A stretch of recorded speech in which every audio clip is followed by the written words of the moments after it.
أشهد أن لا إله إلا الله وحده لا شريك له وأشهد أن محمدا عبده ورسوله أما بعد فأعوذ بالله من الشيطان الرجيم بسم الله الرحمن الرحيم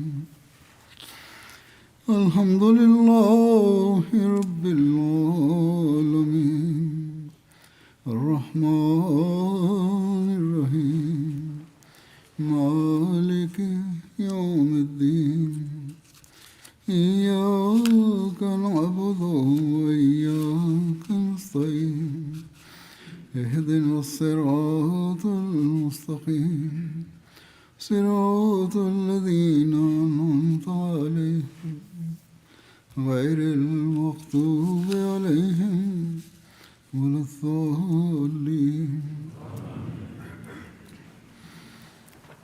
നബി തിരുമേനി സല്ലല്ലാഹു അലൈഹി വസല്ലമയുടെ സീറത്തിനെ ജീവിത ചരിത്രത്തെക്കുറിച്ചാണ് വിവരിച്ചു കൊണ്ടിരിക്കുന്നത്. കഴിഞ്ഞ ഖുതുബകളിൽ തിരുനബിയുടെ ദൈവാനുരാഗത്തെക്കുറിച്ചാണ് പരാമർശിച്ചിരുന്നത്. ഈ വിഷയത്തിൽ ഇന്ന് കൂടുതൽ വെളിച്ചം വീശുന്നതായിരിക്കും.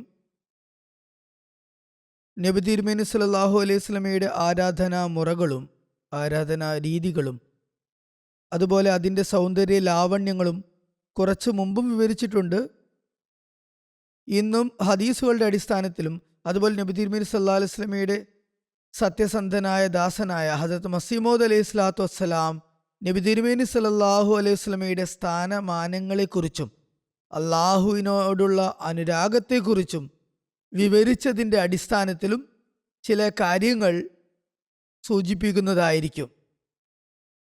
ആ ഉദ്ധരണികളും കേൾപ്പിക്കുന്നതായിരിക്കും. ഒരു നിവേദനത്തിൽ ഇപ്രകാരം വരുന്നു. ഹസ്രത്ത് ഹുസൈഫ റളിയല്ലാഹു തആല അൻഹു വിവരിക്കുന്നു, ഞാൻ നബി തിരുമേനി സല്ലല്ലാഹു അലൈഹി വസല്ലമയോടൊപ്പം ഒരു രാത്രി നമസ്കരിച്ചു. അവിടുന്ന് സൂറത്തുൽ ബഖറ കൊണ്ട് ആരംഭിച്ചു. 100 ആയത്തുകൾക്ക് ശേഷം അവിടുന്ന് റുക്കൂ ചെയ്യുമെന്ന് ഞാൻ കരുതി. എന്നാൽ അവിടുന്ന് പാരായണം തുടർന്നുകൊണ്ടേ പോയി. സൂറത്ത് പൂർത്തിയാകുമ്പോൾ അവിടുന്ന് റുക്കൂ ചെയ്യുമെന്ന് ഞാൻ കരുതി, പക്ഷെ അവിടുന്ന് പാരായണം തുടർന്നുകൊണ്ടിരുന്നു. ശേഷം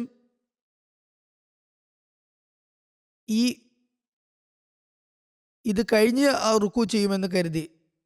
സൂറ ആലി ഇമ്രാൻ അതിനുശേഷം തിരുനബി സല്ലല്ലാഹു അലൈഹി വസല്ലം ആരംഭിക്കുകയും അത് പാരായണം ചെയ്യുകയും ചെയ്തു. അതിനുശേഷം തിരുനബി സല്ലല്ലാഹു അലൈഹി വസല്ലം സൂറ നിസാ ആരംഭിക്കുകയും അത് പാരായണം തുടരുകയും ചെയ്തു. ശേഷം അവിടുന്ന് റുക്കൂ ചെയ്യുമെന്ന് കരുതി, പക്ഷെ അവിടുന്ന് പാരായണം തുടർന്നു. സൂറ നിസ അവസാനിച്ചതിന് ശേഷം വളരെ സാവകാശത്തിലും നിർത്തിയുമാണ് അവിടുന്ന് ഓതിയിരുന്നത്. അത് അവസാനിച്ച ശേഷം ആണ് റുക്കൂ ചെയ്തത്. ആ പാരായണവേളയിൽ അള്ളാഹുവിനെ തസ്ബീഹ് ചെയ്യേണ്ട ആയത്തുകൾ വരുമ്പോൾ അവിടുന്ന് തസ്ബീഹ് ചൊല്ലുമായിരുന്നു, സുബ്ഹാനല്ലാഹ് പറയുമായിരുന്നു. അതുപോലെ പ്രാർത്ഥന ചെയ്യേണ്ട ആയത്തുകൾ വരുമ്പോൾ അവിടുന്ന് പ്രാർത്ഥന ചെയ്യുമായിരുന്നു. അള്ളാഹുവിനോട് അഭയം തേടേണ്ട ആയത്തുകൾ വരുമ്പോൾ അവിടുന്ന് അഭയം തേടുമായിരുന്നു. ഇതെല്ലാം കഴിഞ്ഞ് റുക്കൂ ചെയ്യുകയും റുക്കൂയിൽ സുബ്ഹാന റബ്ബിയൽ അലീം എന്ന് ചൊല്ലുകയും ചെയ്തു. അതായത് എൻ്റെ രക്ഷിതാവ് പരിശുദ്ധനും മഹത്വമുള്ളവനുമാണ്. അവിടുത്തെ റുക്കൂ ഖയാം, അതായത് നിൽക്കുന്ന സമയം പോലെ തന്നെ സുദീർഘമായിരുന്നു. ശേഷം സമി അല്ലാഹു ലിമൻ ഹമിദ എന്ന് അവിടുന്ന് പറഞ്ഞു. അതായത് അള്ളാഹു തന്നെ സ്തുതിച്ചവൻ്റെ സ്തുതി കേട്ടിരിക്കുന്നു. പിന്നീട് അവിടുന്ന് ദീർഘനേരം റുക്കൂ ചെയ്തു. ആദ്യത്തെ റുക്കുവിനോട് ചേർന്ന് അത്രത്തോളം ഉണ്ടായിരുന്നു അത്. പിന്നീട് അവിടുന്ന് സുജൂദ് ചെയ്യുകയും സുബ്ഹാൻ റബ്ബിൽ ആല എന്ന് പറയുകയും ചെയ്തു. എൻ്റെ രക്ഷിതാവ് പരിശുദ്ധനും അത്യുന്നതനുമാണ്. അവിടുത്തെ സജദ സുജൂദ് ഖയാമിന് സമാനമായി ദീർഘമായിരുന്നു. നബി തിരുമേനി സല്ലല്ലാഹു അലൈഹി വസല്ലമയുടെ നഫൽ നമസ്കാരത്തിൻ്റെ രീതി ഇതായിരുന്നു എന്ന് ഒരു സ്വഹാബി വിവരിക്കുന്നു. അതുപോലെ തന്നെ ഹസ്രത്ത് ആയിഷ റളിയല്ലാഹു തആല അൻഹ വിവരിക്കുന്നു, ഒരു രാത്രി നബി തിരുമേനി സല്ലല്ലാഹു അലൈഹി വസല്ലം ഖുർആനിലെ ഒരൊറ്റ ആയത്ത് പാരായണം ചെയ്തുകൊണ്ട് നമസ്കാരത്തിൽ ഖയാം ചെയ്തു. അതേ സൂറത്തുൽ ഫാത്തിഹയ്ക്ക് ശേഷം ഒരായത്ത് തന്നെ ആവർത്തിച്ച് പാരായണം ചെയ്തുകൊണ്ടേയിരുന്നു. ഒരു സാബിയുടെ നിവേദനം നമ്മൾ കേട്ടത് ദീർഘമായ പല സൂറത്തുകൾ ഓതി എന്നാണ്. എന്നാൽ ഇവിടെ ഒരൊറ്റ ആയത്ത് ഓതി സുദീർഘമായി നിന്നു എന്നാണ് പറയുന്നത്. നബി തിരുമേനി സല്ലല്ലാഹു അലൈഹി വസല്ലമയുടെ ആ കയാം, ആ നിൽപ്പ് എത്രത്തോളം ദീർഘമായിരുന്നു എന്നതിനെ കുറിച്ച് ഹദ്റത്ത് ആയിഷ റളിയല്ലാഹു അൻഹയുടെ നിവേദനം നേരത്തെ കഴിഞ്ഞു പോയിട്ടുണ്ട്. ഞാൻ കഴിഞ്ഞ ഖുതുബകളിൽ വിവരിച്ചിരുന്നു. അവിടുത്തെ കയാമും റുക്കുവും സുജൂദും എത്രത്തോളം സുദീർഘമായിരുന്നു എന്നാൽ അതിൻ്റെ സൗന്ദര്യ ലാവണ്യങ്ങളെ കുറിച്ച് എന്നോട് ചോദിക്കരുത്, ഒന്നും പറയാനില്ല എന്ന് പറയുമായിരുന്നു. അതുപോലെ ഹദ്റത്ത് അബൂ ദർ റളിയല്ലാഹു അൻഹു വിവരിക്കുന്നു, നബി തിരുമേനി സല്ലല്ലാഹു അലൈഹി വസല്ലം ആരാധനയ്ക്കായി എഴുന്നേൽക്കുകയും പുലർച്ചെ വരെ ഒരൊറ്റ ആയത്ത് തന്നെ ആവർത്തിച്ച് ചോദിച്ചുകൊണ്ടിരിക്കുകയും ചെയ്തു. ആയത്ത് ഇതായിരുന്നു: ഇൻ തുഅദ്ദിബുഹും ഫഇന്ന ഇബാദുക് വഇൻ തഗ്ഫിർ ലഹും ഫഇന്നക അൻതൽ അസീസുൽ ഹകീം. നീ അവരെ ശിക്ഷിക്കുകയാണെങ്കിൽ അവർ നിന്റെ ദാസന്മാരാണല്ലോ, നീ അവർക്ക് മാപ്പ് നൽകുകയാണെങ്കിൽ തീർച്ചയായും നീ പ്രതാപശാലിയും യുക്തിജ്ഞനുമാണ്. അള്ളാഹുവിനോടുള്ള സ്നേഹം കാരണം അള്ളാഹുവിൻ്റെ സൃഷ്ടികളോടും ദാസന്മാരോടും നബി തിരുമേനി സല്ലല്ലാഹു അലൈഹി വസല്ലമയുടെ ഹൃദയത്തിലുള്ള കാരുണ്യത്താൽ അവർക്ക് വേണ്ടി ഇസ്തിഗ്ഫാർ, പാപമോചനം തേടാൻ വേണ്ടി, പാപമോചനം അവർക്ക് ലഭിക്കാൻ വേണ്ടി അവിടുന്ന് പ്രാർത്ഥിച്ചു കൊണ്ടിരുന്നു. അള്ളാഹു അവരെ ശിക്ഷിക്കാൻ കഴിവുള്ളവനാണ്, എങ്കിലും അള്ളാഹു അവർക്ക് മാപ്പ് നൽകട്ടെ എന്നാണ് അവിടുന്ന് പ്രാർത്ഥിച്ചിരുന്നത്. കാരണം ഈ പ്രാർത്ഥനയും അള്ളാഹു തന്നെയാണ് പഠിപ്പിച്ചത്. പിന്നെ ഹസ്രത്ത് ആയിഷ റളിയല്ലാഹു അൻഹയിൽ നിന്നുമുള്ള നിവേദനം പ്രകാരം വന്നിരിക്കുന്നവർ പറയുന്നു, നബി തിരുമേനി സല്ലല്ലാഹു അലൈഹി വസല്ലമയുടെ കാലത്ത് സൂര്യഗ്രഹണം സംഭവിച്ചു. നബി തിരുമേനി സല്ലല്ലാഹു അലൈഹി വസല്ലം നമസ്കരിക്കാനായി എഴുന്നേറ്റ് നിന്നു. അവിടുന്ന് വളരെ ദീർഘമായി നിന്നു, ഖയാം വളരെ ദീർഘിപ്പിച്ചു. ഗ്രഹണ സമയത്ത് നിർവഹിക്കപ്പെടുന്ന നമസ്കാരമാണിത്. പിന്നീട് റുക്കൂ ചെയ്യും, അത് വളരെ ദീർഘിപ്പിക്കുകയും ചെയ്തു. അത് ആദ്യത്തെ ഖയാമത്തിനേക്കാൾ ഹ്രസ്വമായിരുന്നു. റുക്കൂ വളരെ ദീർഘമാണെങ്കിലും ആ ഖയാമിനേക്കാൾ ചെറുതായിരുന്നു. ശേഷം തല ഉയർത്തി വളരെ ദീർഘമായി നിന്നു. ഖയാമ് ആദ്യത്തെ ഖയാമിനേക്കാൾ ഹ്രസ്വമായിരുന്നു, എന്നാൽ സുദീർഘം തന്നെയായിരുന്നു. പിന്നീട് വീണ്ടും റുക്കു ചെയ്തു, അത് വളരെ ദീർഘിപ്പിക്കുകയും ചെയ്തു, എന്നാൽ ആദ്യത്തെ റുക്കുവിനേക്കാൾ കുറവായിരുന്നു. പിന്നീട് ഇങ്ങനെ രണ്ട് ഖയാമും രണ്ട് റുക്കുവും ചെയ്തതിനു ശേഷം സുജൂദ് ചെയ്തു. ശേഷം വീണ്ടും എഴുന്നേറ്റ് നിൽക്കുകയും വളരെ ദീർഘമായ ഖയാം ചെയ്യുകയും അത് ആദ്യത്തെ ഖയാമിനേക്കാൾ കുറവായി നിർത്തുകയും ചെയ്തു. പിന്നീട് റുക്കു ചെയ്യും, അത് ദീർഘിപ്പിക്കുകയും ചെയ്തു, അത് ആദ്യത്തെ റുക്കുവിനേക്കാൾ കുറവായിരുന്നു. ശേഷം തല ഉയർത്തി എഴുന്നേറ്റ് നിന്ന്, അത് ദീർഘമായ ഖയാമായിരുന്നെങ്കിൽ ആദ്യത്തിനേക്കാൾ കുറവായിരുന്നു. പിന്നീട് റുക്കു ചെയ്യുകയും അത് ദീർഘിപ്പിക്കുകയും ചെയ്തു, അത് ആദ്യത്തെ റുക്കുവിനേക്കാൾ കുറവായിരുന്നു. ശേഷം സുജൂദ് ചെയ്തു. പിന്നീട് നബി തിരുമേനി സല്ലല്ലാഹു അലൈഹി വസല്ലം നമസ്കാരം പൂർത്തിയാക്കി. അപ്പോഴേക്കും സൂര്യൻ തെളിഞ്ഞു പ്രകാശിച്ചിരുന്നു. ശേഷം അവിടുന്ന് ജനങ്ങളെ അഭിസംബോധന ചെയ്തുകൊണ്ട് ഖുതുബ നിർവഹിച്ചു. അവിടുന്ന് അള്ളാഹുവിനെ സ്തുതിക്കുകയും മഹത്വപ്പെടുത്തുകയും ചെയ്തു. ശേഷം അവിടുന്ന് പറഞ്ഞു, സൂര്യനും ചന്ദ്രനും അള്ളാഹുവിൻ്റെ അടയാളങ്ങളിൽപ്പെട്ടതാണ്. ഇവ രണ്ടും ആരുടെയും മരണത്തെയോ ജനനത്തെയോ സൂചിപ്പിക്കുന്നതല്ല, അതിനുവേണ്ടി ഗ്രഹണം ബാധിക്കുന്നവയല്ല. അതിനാൽ നിങ്ങൾ ഇവ കാണുമ്പോൾ അള്ളാഹുവിൻ്റെ മഹത്വം വാഴ്ത്തുക, അള്ളാഹുവിനോട് പ്രാർത്ഥിക്കുക, നമസ്കാരം നിർവഹിക്കുക, സദക്ക നൽകുക. പിന്നീട് അവിടുന്ന് പറഞ്ഞു, അല്ലയോ മുഹമ്മദിൻ്റെ സല്ലല്ലാഹു അലൈഹി വസല്ലം ഉമ്മത്തെ, അള്ളാഹുവിനേക്കാൾ അഭിമാനബോധമുള്ള മറ്റാരുമില്ല. തൻ്റെ ദാസനോ ദാസിയോ വ്യഭിചാരത്തിൽ ഏർപ്പെടുന്നത് അവന് അങ്ങേയറ്റം അനിഷ്ടകരമാണ്. ആ സമയത്ത് അഭിമാന ബോധത്തിന് ക്ഷതം ഏൽക്കുന്നു. ഇത് ഹൃദയത്തെ നടുക്കുന്ന ഒരു താക്കീത് മുന്നറിയിപ്പുമാണ്. പാപങ്ങളിൽ ഏർപ്പെട്ടുകൊണ്ട് അള്ളാഹുവിൻ്റെ അഭിമാനത്തെ പ്രകോപിപ്പിക്കരുത്. അള്ളാഹുവിനോട് കരുണ തേടുക, അവൻ്റെ പ്രകോപനത്തിൽ നിന്ന് രക്ഷ തേടുക.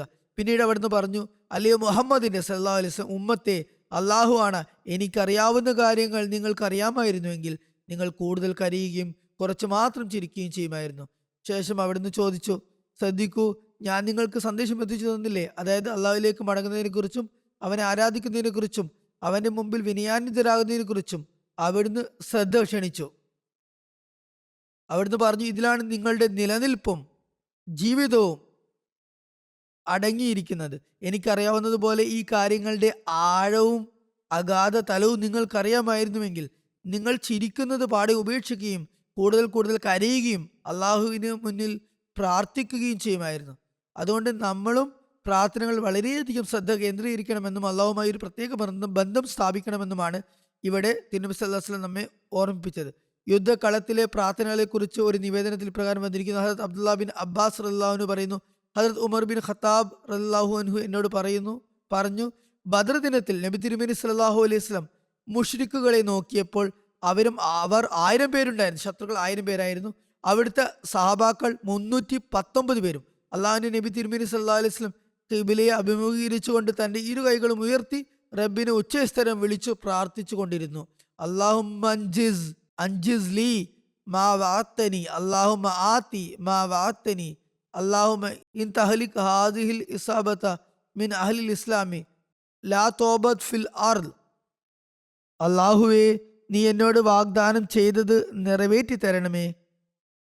ഹേ അള്ളാഹുവേ, നീ എനിക്ക് നൽകിയ വാഗ്ദാനം എനിക്ക് നിറവേറ്റി തന്നാലും.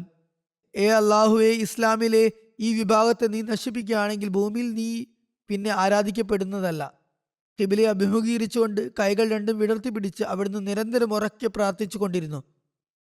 ആ സമയത്ത് അവിടുത്തെ തോളിൽ നിന്നും ആ പുതപ്പ് താഴെ വീണുപോയി. അതായത് പ്രാർത്ഥനയിലെ വിതുമ്പൽ കാരണം ശരീരം ഇളകിക്കൊണ്ടിരുന്നതിനാലാണ് പുതപ്പ് താഴേക്ക് വീണത്. ആ സമയത്ത് ഹദരത്ത് അബൂബക്കർ റളിയല്ലാഹു അൻഹു അവിടുത്തെ അടുത്ത് വരികയും പുതപ്പ് എടുത്ത് തോളിൽ ഇട്ട് കൊടുക്കുകയും ചെയ്തു.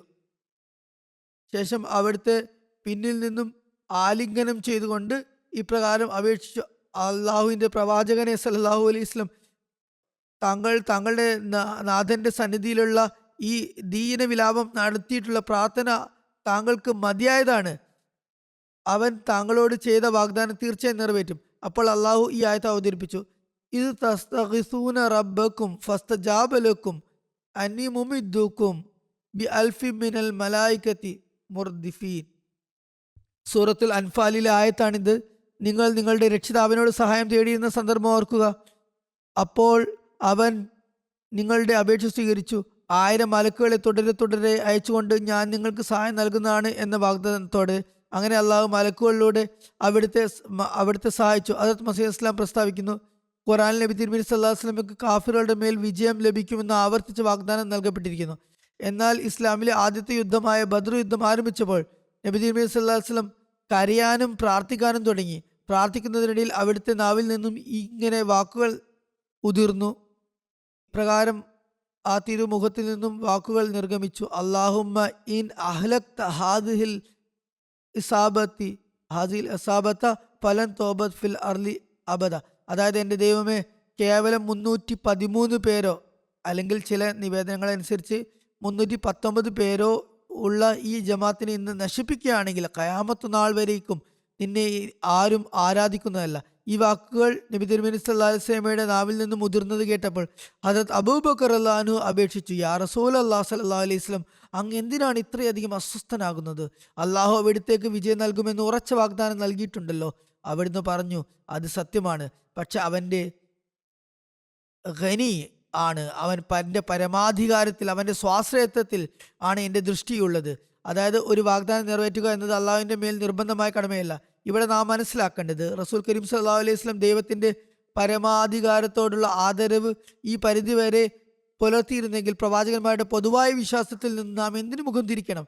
അതായത്, ദൈവത്തിൻ്റെ പ്രവചനങ്ങൾ ചിലപ്പോൾ പ്രത്യക്ഷമായ വാക്കുകളിൽ നിറവേറ്റപ്പെടുന്നു, എന്നാൽ ചിലപ്പോൾ അത് ആലങ്കാരികമായോ പ്രതീകാത്മകമായോ ആണ് പൂർത്തിയാക്കപ്പെടുന്നത്. ഈ സംഭവം വിവരിച്ചുകൊണ്ട് തൻ്റെ പ്രവചനങ്ങൾ പൂർത്തിയായില്ല എന്ന ആക്ഷേപം ഉന്നയിക്കുന്ന ശത്രുക്കൾക്കും മസീഹ് മൗഊദ് അലൈഹി ഇസ്ലാം മറുപടി നൽകിയിട്ടുണ്ടായി. പ്രവചനങ്ങൾ പൂർത്തിയാകുന്നതിന് വിവിധ രീതികളുണ്ട്. ചിലപ്പോൾ അത് ബാഹ്യമായി തന്നെ പൂർത്തിയാകുന്നു, മറ്റു ചിലപ്പോൾ വേറെ രീതിയിലും. എന്നാൽ അള്ളാഹു താൻ നൽകിയ വാഗ്ദാനങ്ങൾ തീർച്ചയായും നിറവേറ്റുന്നതാണ്. നമ്മളെപ്പോഴും അള്ളാഹുവിന് മുമ്പിൽ കുമ്പിടുന്നവരായിരിക്കണം. അവൻ്റെ പരമാധികാരം കാരണം യാതൊരു തടസ്സവും ഉണ്ടാക്കാതിരിക്കാൻ ശ്രദ്ധിക്കണം. അതായത്, അതിൽ വല്ല തടസ്സവും നേരിടാതിരിക്കാൻ, ഇല്ലാതാക്കാൻ ആകാതിരിക്കാൻ ശ്രദ്ധിക്കണം. മറിച്ച് അള്ളാഹുവിൻ്റെ സഹായം വിജയം എപ്പോഴും കൂടെ ഉണ്ടായിരിക്കണം എന്ന് ദുആ ചെയ്യണം. ഹജരത്ത് മസീഹ് മൗഊദ് അലൈഹി സ്വലാം ഇപ്രകാരം വിവരിക്കുന്നു: സത്യസന്ധരായ ഏകദൈവവിശ്വാസികൾ നന്മ അല്പം പോലും പ്രകടിപ്പിക്കാത്തവരും സത്യം സ്വീകരിക്കുന്ന കാര്യത്തിൽ ലോകത്തെ ഭയപ്പെടാത്തവരുമാണെന്ന് നിങ്ങൾ നന്നായി മനസ്സിലാക്കുക. അവരുടെ ഏതെങ്കിലും പ്രവൃത്തിയിൽ ലോകം അകന്നുപോയാലും അവർക്ക് യാതൊരു പരാതിയുമില്ല. നബി തിരുമേനി സല്ലല്ലാഹു അലൈഹി വസല്ലമയിൽ നിന്നും സ്ഥിരപ്പെടാത്ത വിധത്തിൽ സ്വഹാബികൾ അമിതമായി കഠിനാധ്വാനമോ നോമ്പോ അനുഷ്ഠിച്ചിരുന്നു എന്ന് ചിലർ പറയാറുണ്ട്. സ്വഹാബികളിൽ ചിലർ ഏതാണ്ട് സന്യാസ ജീവിതത്തിന് തുല്യമായ അവസ്ഥയിൽ എത്തിയിരുന്നു. അതായത്, അവർക്ക് മതത്തോടുള്ള താല്പര്യം വർദ്ധിക്കുകയും അവർ ലോകത്തെ പൂർണ്ണമായി ഉപേക്ഷിക്കുകയും ചെയ്തിരുന്നു. ഇതിൽ നിന്നും അവർ നബി തിരുമേനി സല്ലല്ലാഹു അലൈഹി വസല്ലമയേക്കാൾ മുന്നിലായിരുന്നു എന്ന് മാഅസല്ലാഹ്, നൗസുബില്ലാ, അർത്ഥമില്ല. മറിച്ച് യഥാർത്ഥ സംഗതി എന്തെന്നാൽ അള്ളാഹു നബി തിരുമേനി സല്ലല്ലാഹു അലൈഹി വസല്ലമയെ നിർബന്ധിതാവസ്ഥയിൽ നിന്നുമാണ് പുറത്തു കൊണ്ടുവന്നത്. അവിടുന്ന് അള്ളാഹുവിൻ്റെ ആരാധനയിൽ മുഴുകിയവനും അവൻ്റെ സ്നേഹത്തിൽ മതിമറന്നവനുമായിരുന്നു. അള്ളാഹുവിൻ്റെ സത്യമായിരുന്നു അവിടുത്തെ ഊടും പാവവും. വിരിപ്പും പുതപ്പും ഒക്കെ അള്ളാഹു ആയിരുന്നു. എന്നാൽ അള്ളാഹു നിർബന്ധപൂർവ്വം അവിടുത്തെ പുറത്തേക്ക് കൊണ്ടുവന്നു. കാര്യങ്ങൾ രഹസ്യമാക്കി വെക്കുന്ന അവിടുത്തെ ആ ശീലം മാറിയിരുന്നില്ല. അവിടുന്ന് രഹസ്യമായി എത്രത്തോളം തീവ്രയത്നങ്ങളിലും ആരാധനകളിലും ജപതപങ്ങളിലും മുഴുകിയിരുന്നു എന്ന് ആർക്കാണ് അറിയാവുന്നത്. അതുപോലെ ഖബർസ്ഥാനിലെ സംഭവം മുമ്പ് വിവരിച്ചിട്ടുണ്ട്. അത് വിവരിച്ചുകൊണ്ട് ഹജരത് മസീമോദ് അലൈഹിസ്സലാം നബി സല്ലല്ലാഹു അലൈഹി വസല്ലമയുടെ ഈ രഹസ്യാത്മകത തെളിയിച്ചു. ഹജരത് ആയിഷ റളിയല്ലാഹു അൻഹ കണ്ടു, തന്റെ ഊഴമുള്ള ദിവസം ഉറക്കമുണർന്നപ്പോൾ നബി തിരുമേനി സല്ലല്ലാഹു അലൈഹി വസല്ലം അവിടെ ഉണ്ടായിരുന്നില്ല. അവർ അതിശയിക്കുകയും അവിടുത്തെ തിരഞ്ഞു പോവുകയും ചെയ്തു. എങ്ങും കാണാതായപ്പോൾ അവർ ഖബർസ്ഥാനിൽ പോയി നോക്കി. അവിടുന്ന് അങ്ങേയറ്റം വിനയത്തോടെ പ്രാർത്ഥിക്കുന്നത് അവർ കണ്ടു. എൻ്റെ ദൈവമേ, എൻ്റെ ആത്മാവും എൻ്റെ ജീവനും എൻ്റെ അസ്ഥികളും എൻ്റെ ഓരോ രോമകൂപങ്ങളും നിനക്ക് മുമ്പാകെ സാഷ്ടാംഗം ചെയ്തിരിക്കുന്നു. ആ മഹാത്മാവ് ഇത് ഇപ്രകാരം വിവരിച്ചുകൊണ്ട് പറഞ്ഞു, ഹദരത്ത് ആയിഷ റളിയല്ലാഹു അൻഹ ഈ കാര്യം അറിഞ്ഞില്ലായിരുന്നുവെങ്കിൽ അവിടുന്ന് തൻ്റെ രക്ഷിതാവുമായി എങ്ങനെയുള്ള ബന്ധമാണ് പുലർത്തിയതെന്നും എത്രത്തോളം ആരാധന ചെയ്യാറുണ്ടായിരുന്നെന്നും രഹസ്യമായും വളരെ ഗോപ്യമായ നിലയിലും എങ്ങനെയാണ് ആരാധനകൾ നിർവഹിക്കുന്നതെന്നും മറ്റാർക്കാണ് അറിയാൻ സാധിക്കുക. ഇത്തരത്തിലായിരുന്നു അവിടുത്തെ തീവ്രയത്നങ്ങളും ആരാധനകളും. അള്ളാഹു അങ്ങനെയുള്ളവയുടെ ശീലത്തിൽ തന്നെ കാര്യങ്ങൾ രഹസ്യമാക്കി വെക്കാനുള്ള സ്വഭാവം പ്രദാനം ചെയ്യുന്നു. അവർക്ക് രഹസ്യ സ്വഭാവം ഉണ്ടാകും അവരുടെ ശീലങ്ങളിൽ. അതിനാൽ ലോകത്തിന് മുഴുവനും വിവരങ്ങൾ അറിയാൻ കഴിയില്ല. അവർ ലോകത്തിന് വേണ്ടിയല്ല ഒന്നും ചെയ്യുന്നത്.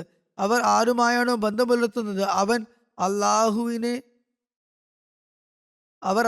ആരാധിക്കുന്നു. അവർക്ക് അള്ളാഹുവിനോട് സ്നേഹമുണ്ട്. അള്ളാഹുവിന് എല്ലാ കാര്യങ്ങളും അറിയാം. ഇക്കൂട്ടർ ലോകത്തെ കാണിക്കാനായി കർമ്മങ്ങൾ ചെയ്യുന്നവരല്ല. തുടർന്ന് നബി തിരുമേനി സല്ലല്ലാഹു അലൈഹി വസല്ലമയുടെ തബത്തുൽ ഇലല്ലാ, ലൗകിക വിരക്തിയെക്കുറിച്ചും അതുപോലെ തന്നെ ഭൗതിക സുഖലോലുപതകളോടുള്ള സമീപനത്തെക്കുറിച്ചും ഹദ്രത്ത് മസീഹ് മൗദ് അലൈഹി സ്വലാത്തു വസ്സലാം ഇപ്രകാരം വിവരിക്കുന്നു. ഒരിക്കൽ ഹദ്രത്ത് ഉമർ റളിയല്ലാഹു അൻഹു അവിടുത്തെ കാണാൻ വേണ്ടി പോയി. ഒരു കുട്ടിയെ അയച്ച് കയറാൻ അനുവാദം ചോദിച്ചു. നബി തിരുമേനി സല്ലല്ലാഹു അലൈഹി വസല്ലം ഈന്തപ്പനയോല കൊണ്ട് മെടഞ്ഞ ഒരു പായയിൽ കിടക്കുകയായിരുന്നു. ഹദ്രത്ത് ഉമർ അകത്തു പ്രവേശിച്ചപ്പോൾ അവിടുന്ന് എഴുന്നേറ്റിരുന്നു. വീട് മുഴുവൻ ശൂന്യമായി കിടക്കുന്നതും അലങ്കാര വസ്തുക്കളൊന്നും അവിടെ ഇല്ലാത്തതും ഹദ്രത്ത് ഉമർ റളിയല്ലാഹു അൻഹു കണ്ടു. ഒരു കൊളുത്തിൽ ഒരു വാൾ മാത്രം തൂങ്ങിക്കിടക്കുന്നു. അല്ലെങ്കിൽ അവിടെ കിടന്നിരുന്ന ആ പായ മാത്രമുണ്ടതിൽ. പായയുടെ അടയാളങ്ങൾ അവിടുത്തെ തിരുദേഹത്തിൽ പതിഞ്ഞിട്ടുണ്ടായിരുന്നു. ഇത് കണ്ട് ഹദ്രത്ത് ഉമർ റളിയല്ലാഹു അൻഹു പൊട്ടിക്കരഞ്ഞുപോയി. നബി തിരുമേനി സല്ലല്ലാഹു അലൈഹി വസല്ലം ആരാഞ്ഞു, അല്ലയോ ഉമർ, നിന്നെ എന്ത് വസ്തുവാണ്, എന്ത് സംഗതിയാണ് കരയിപ്പിച്ചത്? ഉമർ റളിയല്ലാഹു അൻഹു പറഞ്ഞു, കിസ്രയും കൈസറയും സുഖസൗകര്യങ്ങളിലും ആഡംബരങ്ങളിലും കഴിയുന്നു. അവരുടെ പക്കൽ സുഖസൗകര്യങ്ങളും അതുപോലെ അനുഗ്രഹാധിക്യങ്ങളുമുണ്ട്. അള്ളാഹുവിന്റെ റസൂലും ഇഹപര ലോകങ്ങളുടെ ചക്രവർത്തിയുമായ അങ്ങ് ഇപ്രകാരം പായിൽ കിടന്ന് മുതുകിൽ പാടുകൾ വീണ അവസ്ഥയിൽ കഴിയുന്നുവല്ലോ. നബി തിരുമേനി സല്ലല്ലാഹു അലൈഹി വസല്ലം പറഞ്ഞു, അല്ലയോ ഉമർ, എനിക്ക് ഈ ലോകം കൊണ്ട് എന്ത് കാര്യമാണുള്ളത്? ഒട്ടകപ്പുറത്ത് ലക്ഷ്യസ്ഥാനത്തേക്ക് യാത്ര ചെയ്യുന്ന ഒരു യാത്രക്കാരനെ പോലെയാണ് ഞാൻ കഴിയുന്നത്. മണലാരണ്യത്തിലൂടെയുള്ള യാത്രയിൽ കഠിനമായ ചൂട് കാരണം ഏതെങ്കിലും ഒരു മരത്തണൽ കണ്ട് അവിടെ അല്പനേരം വിശ്രമിക്കുന്നു. വിയർപ്പ് ഒന്ന് ഉണങ്ങിയാൽ ഉടൻ തന്നെ അയാൾ യാത്ര തുടരുന്നു. ആ യാത്രികന്റെ അവസ്ഥയാണ് എൻ്റെത്. അതുപോലെ ഹദരത്ത് അബൂ ഹുറൈറ റളിയല്ലാഹു അൻഹു വിവരിക്കുന്നു, വ അൻസിർ അശീറത്തക്കൽ അഖ്റബീൻ എന്ന ആയത്ത് അള്ളാഹു ഇറക്കി. അതായത് ഏറ്റവും ആദ്യം നീ നിന്റെ ഏറ്റവും ഉറ്റ ബന്ധുമിത്രാദികളെ താക്കീത് ചെയ്യുക എന്ന് ആയത്ത് അള്ളാഹു അവതരിപ്പിച്ചപ്പോൾ നബി തിരുമേനി സല്ലല്ലാഹു അലൈഹി വസല്ലം എഴുന്നേറ്റ് നിന്ന് ഇപ്രകാരം പറഞ്ഞു, അല്ലയോ ഖുറൈശികളെ, നിങ്ങളുടെ ആത്മാക്കളെ തൊട്ട് നിങ്ങൾ സംരക്ഷിച്ചു കൊള്ളുക. നിങ്ങളുടെ ജീവൻ കൊണ്ട് കച്ചവടം ചെയ്യുക. അള്ളാഹുവിന്റെ സന്നിധിയിൽ എനിക്ക് നിങ്ങൾക്കായി ഒന്നും ചെയ്യാൻ കഴിയില്ല. അതായത് നിങ്ങൾ സൽപ്രവൃത്തികൾ ചെയ്യുകയും അള്ളാഹുവിലേക്ക് തിരികുകയും അവനെ ആരാധിക്കുകയും അവന്റെ സ്നേഹത്തിൽ മുഴുകുകയും ചെയ്താൽ നിങ്ങൾക്ക് മോക്ഷം ലഭിക്കും. അല്ലാതെ എനിക്ക് നിങ്ങൾക്കായി ഒന്നും ചെയ്യാൻ കഴിയില്ല. പിന്നീട് അവിടുന്ന് തന്റെ മറ്റു ബന്ധുക്കളെയും ഗോത്രക്കാരെയും അഭിസംബോധന ചെയ്തുകൊണ്ട് പറഞ്ഞു, ഹേ ബനു അബ്ദു മനാഫ്, അള്ളാഹുവിന്റെ സന്നിധിയിൽ എനിക്ക് നിങ്ങൾക്കായി ഒന്നും തന്നെ ചെയ്യാൻ കഴിയില്ല. ഹേ അബ്ബാസ് ബിൻ അബ്ദുൽ മുത്തലിബ്, അള്ളാഹുവിന്റെ സന്നിധിയിൽ എനിക്ക് താങ്കൾക്കായി ഒന്നും ചെയ്യാൻ കഴിയില്ല. ഹേ അള്ളാഹുവിന്റെ റസൂലിന്റെ അമ്മായി സഫിയ, അള്ളാഹുവിന്റെ സന്നിധിയിൽ എനിക്ക് നിങ്ങൾക്കായി ഒന്നും ചെയ്യാൻ കഴിയില്ല. ഹേ ഫാത്തിമ ബിൻത്ത് മുഹമ്മദ് സല്ലല്ലാഹു അലൈഹി വസല്ലം, നീ ആഗ്രഹിക്കുന്നത് എന്റെ സ്വത്തിൽ നിന്നും ചോദിച്ചു കൊള്ളുക. എന്നാൽ അള്ളാഹുവിന്റെ സന്നിധിയിൽ എനിക്ക് നിനക്കായി ഒന്നും ചെയ്യാൻ കഴിയില്ല. അതായത് നിങ്ങളുടെ ആരാധനകളും അള്ളാഹുമായുള്ള നിങ്ങളുടെ ബന്ധവുമാണ് നിങ്ങളെ രക്ഷിക്കുക. അള്ളാഹുവിനോടുള്ള അനുരാഗത്തിനും സ്നേഹത്തിനും മുമ്പിൽ അവിടുന്ന് സ്വന്തം ജീവനെ പോലും ഗൗനിച്ചിരുന്നില്ല. നബി തിരുമേനി സല്ലല്ലാഹു അലൈഹി വസല്ലം പ്രബോധനം ആരംഭിച്ചപ്പോൾ ഖുറൈശികൾ അബൂ ത്വാലിബിന്റെ ആ തിരുനബിയുടെ എളാപ്പയുടെ അടുത്ത് വന്ന് പറഞ്ഞു, താങ്കൾ താങ്കളുടെ സഹോദരപുത്രനെ ഞങ്ങളുടെ ദൈവങ്ങളെ ആക്ഷേപിക്കുന്നതിൽ നിന്നും തടയണം, ഇല്ലെങ്കിൽ ഞങ്ങൾ തന്നെ അദ്ദേഹത്തെ തടയുന്നതാണ്. പിന്നെ താങ്കൾ അതിൽ ഇടപെടാൻ നിൽക്കരുത്. അവർ പറഞ്ഞു, ഞങ്ങൾ മുമ്പും താങ്കളോട് സഹോദരപുത്രനെ തടയണമെന്ന് ആവശ്യപ്പെട്ടിരുന്നു, എന്നാൽ താങ്കൾ അദ്ദേഹത്തെ തടഞ്ഞില്ല. ഇപ്പോൾ വീണ്ടും ഞങ്ങൾ വന്നിരിക്കുന്നു. ഒന്നുകിൽ അദ്ദേഹം ഞങ്ങളെക്കുറിച്ച് ഇത്തരം സംസാരങ്ങൾ നടത്തുന്നത് നിർത്തണം, അല്ലെങ്കിൽ അദ്ദേഹത്തോടും താങ്കളോടും ഞങ്ങൾ ഏറ്റുമുട്ടുന്നതായിരിക്കും. രണ്ടു പക്ഷത്തിൽ ഒരു കൂട്ടർ നശിക്കുന്നത് വരെ ആ ഏറ്റുമുട്ടൽ തുടരുന്നതായിരിക്കും. ഖുറൈശികൾ ഈ കാര്യം പറഞ്ഞപ്പോൾ അബൂ താലിബ് തിരുനബി സല്ലല്ലാഹു അലൈഹി വസല്ലമയെ വിളിച്ചു വരുത്തി പറഞ്ഞു, അല്ലയോ എൻ്റെ സഹോദര പുത്ര, എനിക്ക് താങ്ങാൻ കഴിയാത്ത ഭാരം എൻ്റെ മേൽ അടിച്ചേൽപ്പിക്കരുത്. തൻ്റെ പിതൃവ്യൻ തന്നെ സഹായിക്കുന്നത് നിർത്തുമെന്നും ഖുറൈശികൾക്ക് വിട്ടുകൊടുക്കുമെന്നും നബി തിരുമേനി സല്ലല്ലാഹു അലൈഹി വസല്ലമയ്ക്ക് തോന്നി. അപ്പോൾ അവിടുന്ന് ഇപ്രകാരം പറഞ്ഞു, പിതൃവ്യ അള്ളാഹു ആണ്. ഇവർ എൻ്റെ വലതു കൈയിൽ സൂര്യനെയും ഇടതു കൈയിൽ ചന്ദ്രനെയും വച്ചു തന്നാലും ഞാൻ എൻ്റെ ഈ ദൗത്യത്തിൽ നിന്നും ഒരിക്കലും പിന്മാറുന്നതല്ല. അള്ളാഹു ഇത് പൂർത്തിയാക്കുന്നത് വരെ, അല്ലെങ്കിൽ ഈ പരിശ്രമത്തിൽ ഞാൻ എൻ്റെ ജീവൻ വെടിയുന്നത് വരെ എൻ്റെ ഈ ജോലി ഞാൻ തുടർന്നുകൊണ്ടേയിരിക്കും. പിന്നീട് അവിടുന്ന് എഴുന്നേറ്റ് അവിടെ നിന്നും പോകാൻ തുടങ്ങിയപ്പോൾ അബൂ തലീബ് അവിടുത്തെ വിളിച്ചുകൊണ്ട് പറഞ്ഞു, അല്ലയോ എൻ്റെ സഹോദരപുത്ര, നീ ആഗ്രഹിക്കുന്നത് ചെയ്തു കൊള്ളുക. അള്ളാഹു ആണ്. യാതൊരു കാരണവശാലും ഞാൻ നിന്നെ അവർക്ക് വിട്ടുകൊടുക്കുന്നതല്ല. ഈ സംഭവം സീറത്ത് ഇബ്നു ഹിഷാമിൽ രേഖപ്പെടുത്തിയിട്ടുണ്ട്. ഹദരത്ത് മസീഹ് മൗഊദ് അലൈഹി സ്വലാത്തു വസ്സലാം ഈ സംഭവം വിവരിച്ചിട്ടുണ്ട്. അവിടുന്ന് ഇപ്രകാരം പറയുന്നു, മുഷ്രിക്കുകൾ റിജ്സാണ്, അശുദ്ധരാണ്, ഷറുൽ ബരിയാണ്, അതായത് സൃഷ്ടികളിൽ ഏറ്റവും മോശപ്പെട്ടവരാണ്, അതായത് ഏറ്റവും മോശം വിഭാഗമാണ്. സ്വഫഹ ബുദ്ധിഹീനരാണ്, വിഡ്ഢികളാണ്, പിശാജിന്റെ സന്തതികളാണ്. അതുപോലെ അവരുടെ ദൈവങ്ങൾ വഖൂദുന്നാർ, അതായത് നരകാഗ്നിയിലെ വിറകാണ് എന്നും ഹസബു ജഹന്നം, നരകത്തിലെ ഇന്ധനമാണ് എന്നുമുള്ള ആയത്തുകൾ അവതരിച്ചപ്പോൾ അബൂ താലിബ് നബി തിരുമേനി സല്ലല്ലാഹു അലൈഹി വസല്ലം വിളിച്ചു പറഞ്ഞു, അല്ലേ എൻ്റെ സഹോദരപുത്ര, നിന്റെ ഈ ആക്ഷേപങ്ങൾ കാരണം ജനങ്ങൾ അങ്ങേയറ്റം പ്രകോപിതരായിരിക്കുകയാണ്. അവർ നിന്നെയും അതോടൊപ്പം എന്നെയും നശിപ്പിക്കുന്ന സമയം ആഗതമായിരിക്കുന്നു. നീ അവരുടെ ബുദ്ധിമാന്മാരെ ബുദ്ധിഹീനർ എന്ന് വിളിച്ചു, അവരുടെ മുതിർന്നവരെ ഷറുൽ ബരി എന്ന് വിളിപ്പിച്ചു. അവർ ആദരിച്ചിരുന്ന ദൈവങ്ങളെ നരകത്തിലെ ഇന്ധനവും വിറകുമെന്ന് വിളിച്ചു. പൊതുവെ അവരെല്ലാവരും അശുദ്ധരും പിശാചിന്റെ സന്തതികളുമാണെന്ന് നീ പ്രഖ്യാപിച്ചു.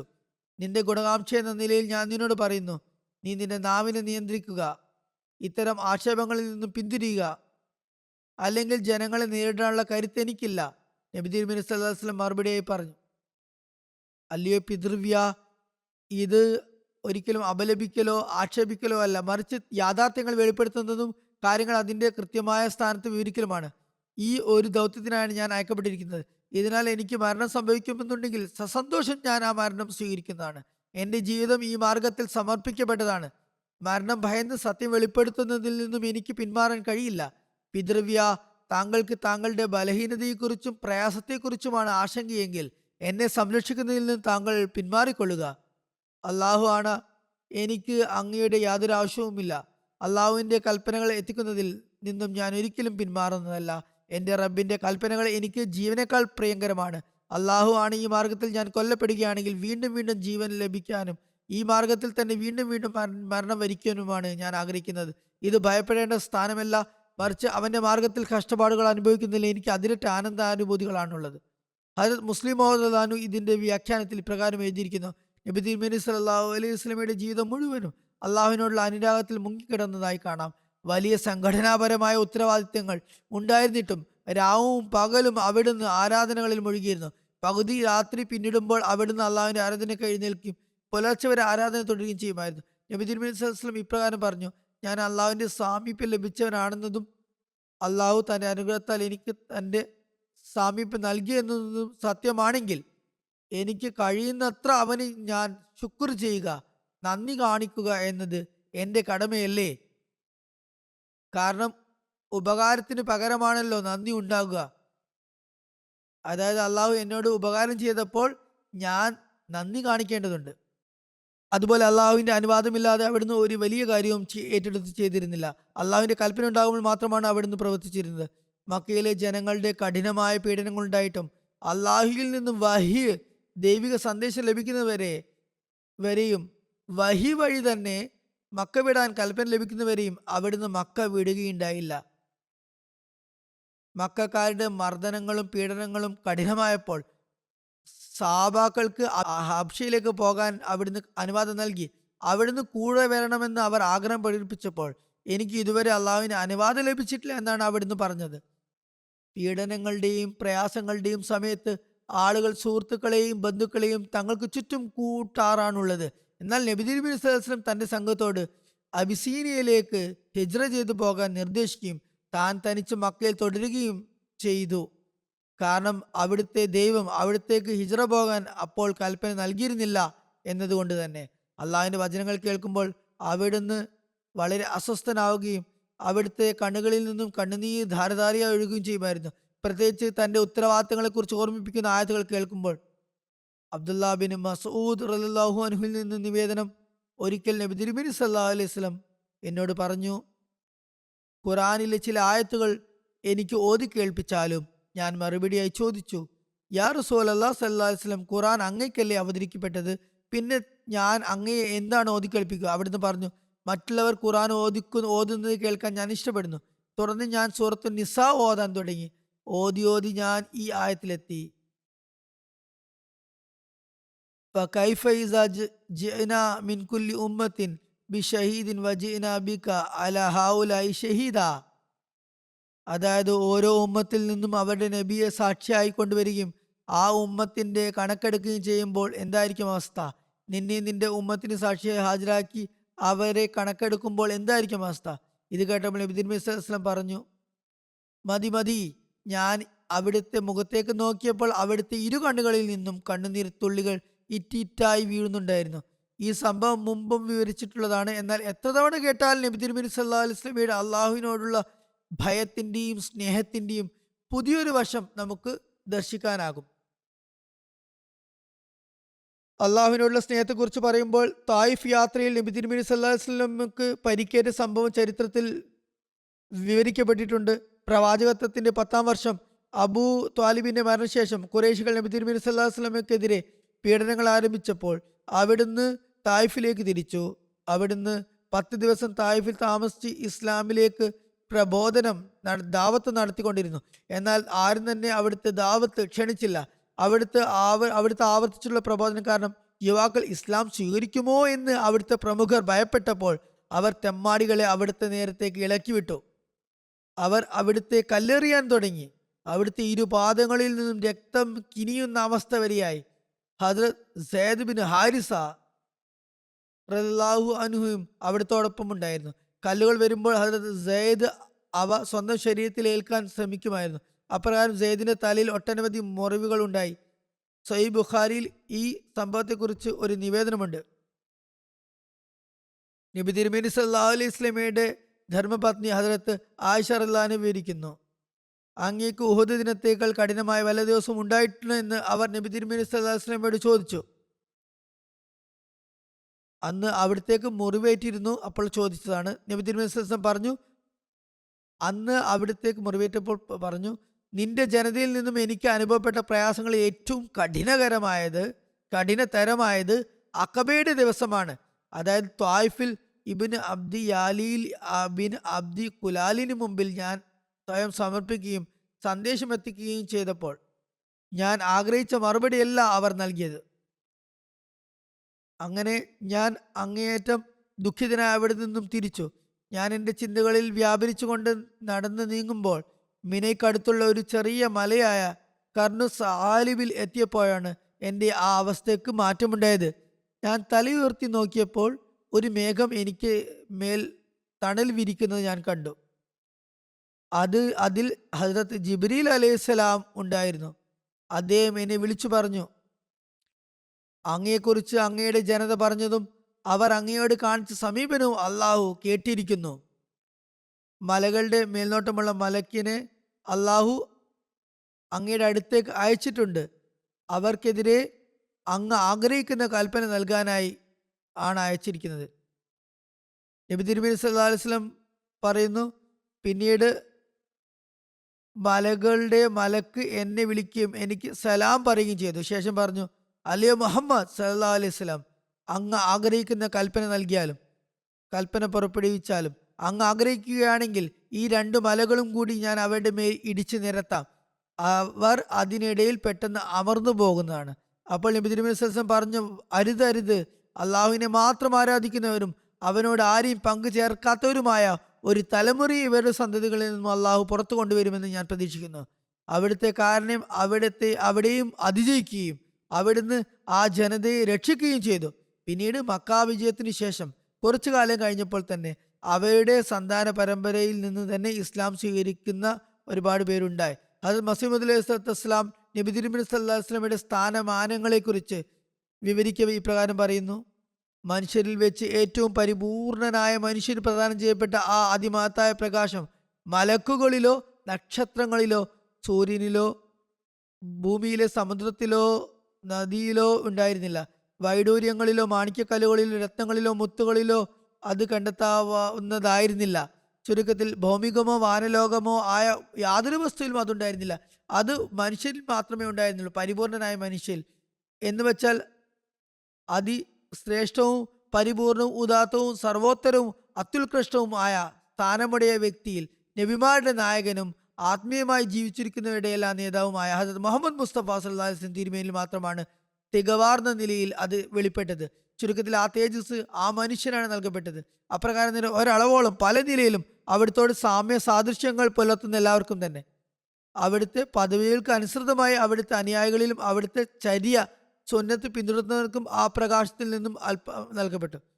മനുഷ്യൻ നൽകപ്പെട്ട ആ അമാനത്ത് സൂക്ഷ്മ മുതൽ എന്താണെന്ന് വിശദീകരിച്ചുകൊണ്ട് അവിടുന്ന് ഇപ്രകാരം പറയുന്നു: അമാനത്ത് എന്നതുകൊണ്ട് അർത്ഥമാക്കുന്നത് പൂർണ്ണ മനുഷ്യന് അള്ളാഹു നൽകിയിട്ടുള്ള ബുദ്ധി, അറിവ്, ഹൃദയം, ജീവൻ, ഇന്ദ്രിയങ്ങൾ, ഭയം, സ്നേഹം, ബഹുമാനം, അന്തസ്സ് തുടങ്ങിയ എല്ലാ ശാരീരികവും ആത്മീയവുമായ കഴിവുകളാണ്. പിന്നീട് ആ പൂർണ്ണ മനുഷ്യൻ ഇന്നല്ലാഹ യഅ്മുറുക്കും അൻ തുഅദ്ദുൽ അമാനാത്തി ഇല അഹ്ലിഹ, നിശ്ചയമായ അമാനത്തുകൾ അതിന്റെ അവകാശികൾക്ക് തിരിച്ചു നൽകാൻ അള്ളാഹു നിങ്ങളോട് കൽപ്പിക്കുന്നു എന്ന ആയത്ത് അനുസരിച്ച് ഈ അമാനത്തുകളെല്ലാം, വിശ്വസ്തതകളെല്ലാം അള്ളാഹുവിന് തന്നെ തിരിച്ചു നൽകുന്നു. അതായത് അള്ളാഹുവിൽ ലയിച്ചു ചേർന്ന് ഫന ആയിക്കൊണ്ട് അവയെല്ലാം അള്ളാഹുവിന്റെ മാർഗത്തിൽ സമർപ്പിക്കുന്നു. അള്ളാഹു നൽകിയ ആ കഴിവുകളെല്ലാം, ശേഷികളെല്ലാം അവന്റെ കൽപ്പനകൾ പിന്തുടരുന്നതിനും അവന്റെ പ്രീതി നേടുന്നതിനുമായി ചെലവഴിക്കുമ്പോഴാണ് ആ അമാനത്തുകൾ യഥാർത്ഥത്തിൽ നിറവേറ്റപ്പെടുന്നത്. ഇതിലൂടെ അള്ളാഹുവിന്റെ സ്നേഹവും പ്രണയവും കൂടുതൽ കൂടുതൽ നേടിയെടുക്കാൻ സാധിക്കുന്നു. അള്ളാഹുവിനോടുള്ള സ്നേഹത്തിൽ അലിഞ്ഞു ചേർന്ന് അവിടുന്ന് നിർവഹിച്ച ആ അമാനത്തുകളുടെ ഉന്നതമായ പൂർത്തീകരണത്തെക്കുറിച്ച് ഹസരത്ത് മസീഹ് ഇസ്ലാം ഇപ്രകാരം വിവരിക്കുന്നു: ഈ തേജോവിലാസം അത്യുന്നതവും പരിപൂർണവും തികവറ്റതുമായ നിലയിൽ നമ്മുടെ നേതാവും നമ്മുടെ സ്നേഹഭാജനവും നമ്മുടെ മാർഗദർശിയും ആയ ആ നിരക്ഷര പ്രവാചകൻ, ഉമ്മി പ്രവാചകൻ, അതെ സത്യവാനും സത്യസാക്ഷിതനുമായ മുഹമ്മദ് മുസ്തഫ സല്ലല്ലാഹു അലൈഹി വസല്ലം തിരുമേനിയിലാണ് ദൃശ്യമായിരുന്നത്. വിശുദ്ധ ഖുർആനിൽ അള്ളാഹു സ്വയം ഇപ്രകാരം പറയുന്നു: ഖുൽ ഇന്ന സ്വലാത്തി വനുസുക്കി വമഹിയായ വമാതി ലില്ലാഹി റബ്ബിൽ ആലമീൻ ലാ ശരീക ലഹു വബിദാലിക ഉമിർതു വഅന അവ്വലുൽ മുസ്ലിമീൻ. തുടർന്ന് പറഞ്ഞു: വഅന്ന ഹാസ സിറാത്തി മുസ്തഖീമൻ ഫത്തബിഊഹു വലാ തത്തബിഉ സുബുല ഫതഫറഖ ബിക്കും അൻ സബീലിഹി സാലിക്കും വസ്വാക്കും ബിഹി ലഅല്ലക്കും തത്തഖൂൻ. പിന്നീട് അള്ളാഹു അരുളി ചെയ്യുന്നു: ഖുൽ ഇൻ കുൻതും തുഹിബ്ബൂനല്ലാഹ ഫത്തബിഊനി യുഹിബ്ബുകുമുല്ലാഹു വയഗ്ഫിർ ലക്കും ദുനൂബക്കും വല്ലാഹു ഗഫൂറുർ റഹീം.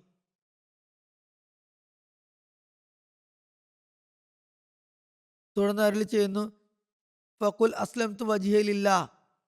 പിന്നീട് അരുളി ചെയ്യുന്നു: വഉമിർതു അൻ ഉസ്ലിമ ലിറബ്ബിൽ ആലമീൻ. അതായത് അവരോട് പറയുക, എൻ്റെ നമസ്കാരവും എൻ്റെ ആരാധനകളെ പരിശ്രമങ്ങളും എൻ്റെ ബലികളും എൻ്റെ ജീവിതവും മരണവും എല്ലാം അഖില ലോക രക്ഷിതാവായ അള്ളാഹുവിനും അവൻ്റെ മാർഗത്തിലുമുള്ളതാണ്.